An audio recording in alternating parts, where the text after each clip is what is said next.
एक औरत अपने घर से निकली। उसने घर के सामने सफ़ेद लंबी दाढ़ी के 3 साधु महात्माओं को बैठे हुए देखा। वह उन्हें पहचान नहीं पाई। उसने कहा, मैं आप लोगों को नहीं पहचानती, बताइए क्या काम है? हमें भोजन करना है। साधुओं ने बोला, ठीक है, कृपया मेरे घर के अंदर पधारिए, भोजन ग्रहण कीजिए। क्या तुम्हारा पति घर में है? एक साधु ने प्रश्न किया। नहीं, वो कुछ देर के लिए बाहर गए हुए हैं, औरत ने उत्तर दिया। तब हम अंदर नहीं आ सकते, तीनों एक साथ बोले। थोड़ी देर में पति घर पर वापस आ गए। उसे साधुओं के बारे में पता चला तो उसने तुरंत अपनी पत्नी से कहा, पुनः आमंत्रित करने के लिए कहा। औरत ने ऐसा ही किया। वो साधुओं के समक्ष गई और बोली, जी अब मेरे पति घर पर वापस आ गए, कृपया आप लोग घर में प्रवेश कीजिए। हम किसी के घर में एक साथ प्रवेश नहीं करते हैं। साधुओं ने स्त्री को बताया। ऐसा क्यों?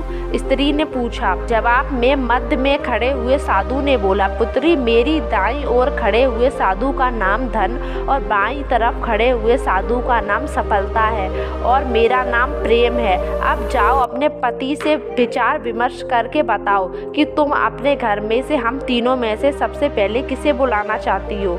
औरत अंदर गई और अपने पति को सारी बात बता दी। पति बेहद खुश हुआ। वह आनंद आ गया। चलो जल्दी से धन को बुला लेते हैं, उसके आने से हमारा घर धन और दौलत से भर जाएगा और फिर कभी पैसों की कमी नहीं होगी। औरत बोली, क्यों ना हम सफलता को बुला ले, उसके आने से हम जो करेंगे वो सही होगा और हम देखते देखते धन और दौलत के मालिक भी बन जाएंगे। हाँ, तुम्हारी बात भी सही है, पर इसमें मेहनत करनी पड़ेगी। मुझे तो धन को ही बुलाना चाहिए, पति बोला। थोड़ी देर में उनकी बहस चलती रही, पर वो किसी निश्चय पर नहीं पहुंचे। अंत निश्चय किया कि साधुओं से यह कहेंगे कि धन और सफलता में जो आना चाहे आ जाए। औरत झट से बाहर गई और उसने यह आग्रह साधुओं के सामने दोहरा दिया। उसकी बात सुनकर साधुओं ने एक दूसरे की तरफ देखा और बिना कुछ कहे घर से दूर जाने लगे। अरे आप लोग इस तरह वापस क्यों जा रहे हैं? औरत ने उन्हें रोकते हुए पूछा।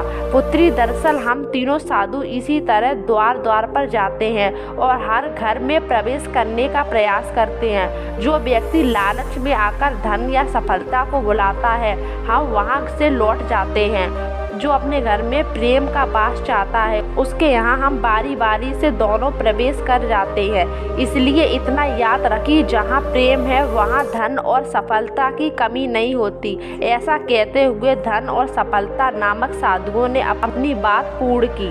कहानी में मिली सीख, जहाँ प्रेम है वहाँ धन और सफलता की कमी नहीं होती, इसलिए प्रेम सबसे ज्यादा आवश्यक है। अंत किसी महापुरुष ने सही कहा है, लालच बुरी बला है।